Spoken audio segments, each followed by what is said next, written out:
ఇది చదవాలి, ఇది మెయిన్. ఇజ్రాయెల్లో ప్రణీత్ రావు ట్రైనింగ్, ఫోన్ ట్యాపింగ్ పై పోలీసుల అనుమానం.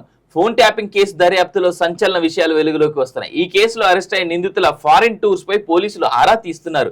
వీరు ఏ దేశానికి వెళ్లారు, ఎందుకు వెళ్లారు, ఎన్ని రోజులు అక్కడ ఉన్నారు, ఎలాంటి వీసాను పొందారు వంటి విషయాలపై పూర్తి వివరాలు సేకరించారు.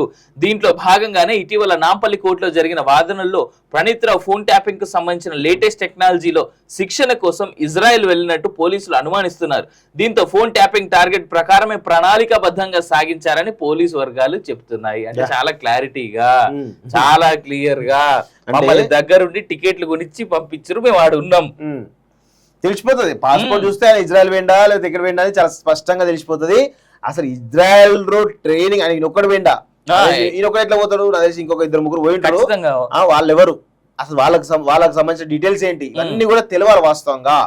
సో ప్రణీత్ రావుతో పాటు ఎవరెవరైతే ట్రైనింగ్ తీసుకున్నారో, అదేవిధంగా ప్రణీత్ రావు ఇక్కడికి వచ్చి ఎవరికి ట్రైనింగ్ ఇచ్చిండు, ఎవరు ఇంప్లిమెంట్ చేసారు దీన్ని, ఇవన్నీ విషయాలు కూడా బయటకు తెలియాలి. ఈ కేవలం ఊహాగానాలతోటి ఈరోజు చేస్తా అంటే కుదరదు. ఎందుకంటే చాలా క్లియర్ గా ప్రణీత్ రావు అనేది ప్రధానమైన వ్యక్తి అనేది చెప్పి క్లియర్ గా తెలుస్తోంది. ఆయనతో పాటు ఇంకెవరున్నారో, ఎవరు పాల్గొన్నారో అందరి విషయాలు కూడా తెలియాల్సిన అవసరం ఉంది వాస్తవంగా.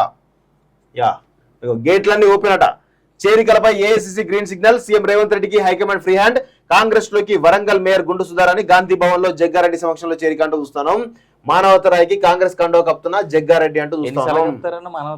పాపం ఆయన ఎలక్షన్స్ ముందు టికెట్ ఇవ్వలేదని చెప్పేసి బీఆర్ఎస్ లో ఏరిండు. బీఆర్ఎస్ లో ఏరిన తర్వాత రేవంత్ రెడ్డిని మామూలుగా తిట్టలే, వాస్తవంగా ఘోరంగా తిట్టిండు. మళ్ళీ సంకం చేరిండు.